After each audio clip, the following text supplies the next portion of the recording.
Hello everyone, मैं कन्हैया कुमार आप सभी का स्वागत है 2K स्टडी क्लासेस में। आज के इस वीडियो में हम लोग फिजिक्स अर्थात भौतिकी के महत्वपूर्ण 30 क्वेश्चन करेंगे जो आपके आगामी परीक्षा में पूछे जा सकते हैं। तो चलिए वीडियो को शुरू करते हैं। प्रकाश का वेग न्यूनतम होता है, तो प्रकाश का वेग न्यूनतम होता है निर्वात में, जल में, वायु में या कांच में। तो प्रकाश का वेग न्यूनतम होता है वो कांच में होता है। पहला का ऑप्शन डी हो जाएगा। दूसरा नंबर क्वेश्चन है, लेंस की क्षमता का ऐसा मात्रक क्या है? तो लेंस की क्षमता का ऐसा मात्रक क्या है? डायोप्टर, ल्यूमेन, लक्स या एंगस्ट्रॉम। तो लेंस की क्षमता का ऐसा मात्रक है वो डायोप्टर है। दूसरा का ऑप्शन ए हो जाएगा। तीसरा नंबर क्वेश्चन है, प्रकाश के किरणों के समूह को कहते हैं। तो प्रकाश के किरणों के समूह को कहते हैं प्रकाश स्रोत, किरणपुंज, प्रदीप्त या प्रकीर्णन। तो प्रकाश के किरणों के समूह को कहते हैं वो प्रदीप्त कहते हैं। 3 का ऑप्शन सी हो जाएगा। 4 नंबर क्वेश्चन है, किस दर्पण से हमेशा वस्तु से छोटा प्रतिबिंब प्राप्त होता है? तो किस दर्पण से हमेशा वस्तु से छोटा प्रतिबिंब प्राप्त होता है? समतल दर्पण, उत्तल दर्पण, अवतल दर्पण या कोई नहीं। तो किस दर्पण में हमेशा वस्तु से छोटा प्रतिबिंब प्राप्त होता है? तो उत्तल दर्पण में होता है। 4 का ऑप्शन बी हो जाएगा। 5 नंबर क्वेश्चन है, फोटोग्राफिक कैमरा का अभिदृश्यक होता है। तो फोटोग्राफिक कैमरा का अभिदृश्यक होता है उत्तल लेंस, अवतल लेंस, उत्तल दर्पण या अवतल दर्पण। तो फोटोग्राफी कैमरा का अभिदृश्यक होता है वह उत्तल लेंस होता है। 5 का ऑप्शन ए हो जाएगा। 6 नंबर क्वेश्चन है, किस लेंस के द्वारा सिर्फ काल्पनिक प्रतिबिंब बनता है? तो किस लेंस के द्वारा सिर्फ काल्पनिक प्रतिबिंब बनता है? उत्तल लेंस, अवतल लेंस, बाइफोकल लेंस या इनमें से कोई नहीं। तो किस लेंस के द्वारा सिर्फ काल्पनिक प्रतिबिंब बनता है?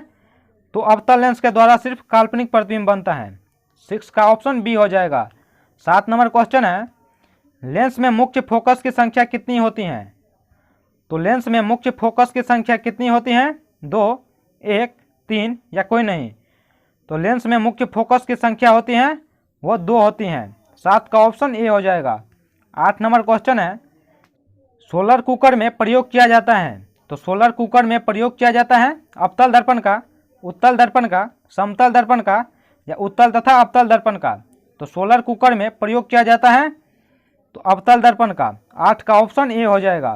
9 नंबर क्वेश्चन है, गोलीय दर्पण के परावर्तक पृष्ठ के केंद्र को दर्पण का क्या कहा जाता है? तो गोलीय दर्पण के परावर्तक पृष्ठ के केंद्र को दर्पण का क्या कहा जाता है? मध्य, ध्रुव, गोलार्ध या अक्ष। तो गोलीय दर्पण के परावर्तक पृष्ठ के केंद्र को ध्रुव कहा जाता है। 9 का ऑप्शन बी हो जाएगा। 10 नंबर क्वेश्चन है, पतले लेंस की आवर्धन क्षमता होती है। तो पतले लेंस की आवर्धन क्षमता होती है कम, अधिक, संतुलित या सभी। तो पतले लेंस की आवर्धन क्षमता होती है वो कम होती हैं। 10 का ऑप्शन ए हो जाएगा।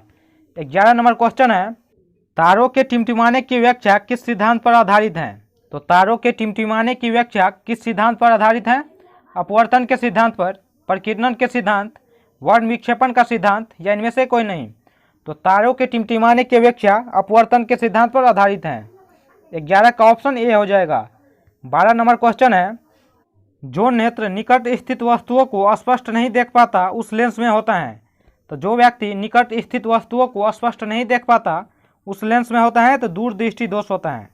अगर कोई व्यक्ति दूर की वस्तुओं को स्पष्ट नहीं देख पाता और निकट की वस्तुओं को स्पष्ट देख पाता है उसमें दूरदृष्टि दोष होता है।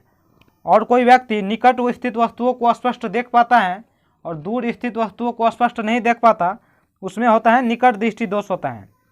नेक्स्ट क्वेश्चन देखते हैं, नेत्र की संबंधन क्षमता कम हो जाने से उत्पन्न होता है।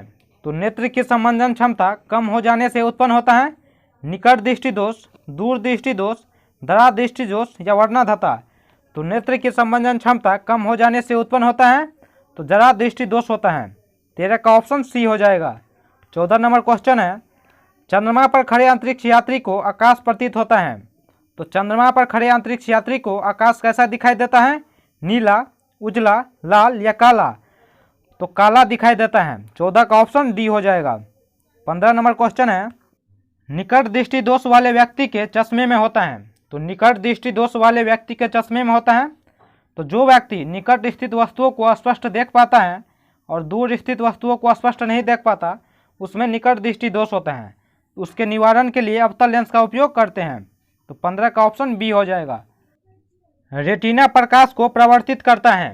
तो रेटिना प्रकाश को प्रवर्तित करता है विद्युत ऊर्जा में, विद्युत सिग्नल में, वास्तविक प्रतिबिंब में, या इनमें से कोई नहीं। तो रेटिना प्रकाश को प्रवर्तित करता है विद्युत सिग्नल में करता है। 16 का ऑप्शन बी हो जाएगा। 17 नंबर क्वेश्चन है, तारों के टिमटिमाते प्रतीत होने का कारण है। तो तारों के टिमटिमाने से क्या प्रतीत होता है? वायुमंडलीय अपवर्तन, वायुमंडलीय वर्ण विक्षेपण, वायुमंडलीय प्रकीर्णन, या इनमें से कोई नहीं। तो तारों के टिमटिमाने से क्या प्रतीत होता है? तो वायुमंडलीय अपवर्तन होता है। 17 का ऑप्शन ए हो जाएगा।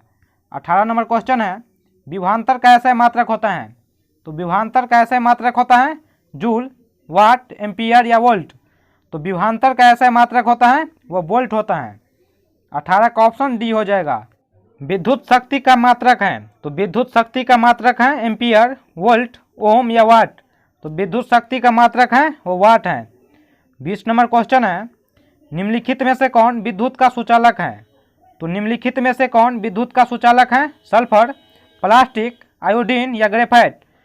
तो विद्युत का सुचालक है वो ग्रेफाइट है। 20 का ऑप्शन डी हो जाएगा।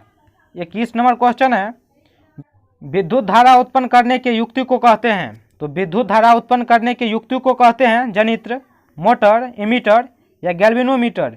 तो विद्युत धारा उत्पन्न करने के युक्ति को कहते हैं वो जनित्र कहते हैं। 22 नंबर क्वेश्चन है, विद्युत फ्यूज विद्युत धारा के किस सिद्धांत पर कार्य करता है? तो विद्युत फ्यूज विद्युत धारा के किस सिद्धांत पर कार्य करता है? ऊष्मीय सिद्धांत, चुंबकीय, रासायनिक या इनमें से कोई नहीं। तो विद्युत फ्यूज जो होता है वो ऊष्मीय सिद्धांत पर कार्य करता है। 22 का ऑप्शन ए हो जाएगा। 23 नंबर क्वेश्चन है, विद्युत घंटी किस प्रभाव पर कार्य करता है? तो विद्युत घंटी किस प्रभाव पर कार्य करता है? ऊष्मीय प्रभाव, रासायनिक प्रभाव, चुंबकीय प्रभाव या इनमें से कोई नहीं। तो विद्युत घंटी जो होता है वह चुंबकीय प्रभाव पर कार्य करता है। तो इसका ऑप्शन सी हो जाएगा। 24 नंबर क्वेश्चन है, घरेलू विद्युत परिपथ में उदासीन तार का रंग होता है। तो घरेलू विद्युत परिपथ में उदासीन तार का रंग होता है लाल, काला, हरा या पीला। तो घरेलू विद्युत परिपथ में उदासीन तार का रंग होता है वह काला होता है। 24 का ऑप्शन सी हो जाएगा। 25 नंबर क्वेश्चन है, जल विद्युत संयंत्र किस ऊर्जा को विद्युत ऊर्जा में रूपांतरित करता है? तो जल विद्युत संयंत्र किस ऊर्जा को विद्युत ऊर्जा में रूपांतरित करता है?